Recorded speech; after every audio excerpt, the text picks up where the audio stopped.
We begin with breaking news. The Des Moines School Board is holding a special session tonight. There, they'll discuss the next steps being taken in regard to Superintendent Dr. Ian Roberts. They'll also discuss placing Roberts on unpaid administrative leave. That meeting is at 4:45 tonight, and KCCI will bring it to you live when it happens. Now, this comes after the Iowa Board of Educational Examiners revoked Roberts' license to practice in Iowa this morning. It says that he no longer possesses legal presence in the U.S., so he cannot serve as superintendent. Roberts can choose to submit a letter of appeal to the board, but there is no word yet on if he plans to do so. Roberts was arrested on Friday. Federal immigration officials say the Guyana native overstayed his visa. The Department of Homeland Security says that Roberts sped off from a traffic stop Friday morning before abandoning his vehicle near a wooded area. Officials claim a loaded gun, hunting knife, and $3,000 cash were also in the vehicle. He's currently being held in the Woodbury County Jail. And we have new video linked to the unfolding investigation into Roberts. On Friday night, agents with the Alcohol, Tobacco, and Firearms Task Force were in the South Des Moines neighborhood. They were seen going into a home near Indianola Avenue. Well, the address of that home matches the one listed for Dr. Roberts from the Iowa State Board of Education letter in which his license was revoked. An ATF spokesperson confirms that it was executing a federal search warrant in that area, but did not give any further information.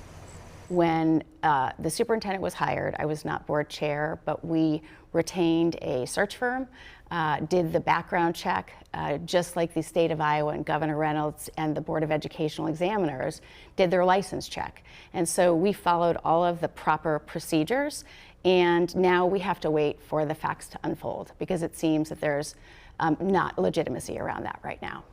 That is School Board Chair Jackie Norris. She says that they're still working to gather all the facts, specifically how the district could have been unaware of an order of removal against Roberts in May of 2024. There are planned walkouts and protests at schools across the metro this week. Roberts joined Des Moines Public Schools in 2023. And Iowa Congressman Zach Nunn says that he wants to hold the federal government accountable. He's requesting more information about Roberts' immigration status and past. He says that regardless of what DHS is legally required to do, the agency should have notified the school district. As we go forward right now, if ICE is going to be operating in our community, candidly, with our Department of Public Safety, our community should be part of this conversation. Now, that also means upholding the law. It doesn't mean that you get to hide behind that as an excuse to not tell your employer, to tell your community that you've been operating in the country in a non-legal status.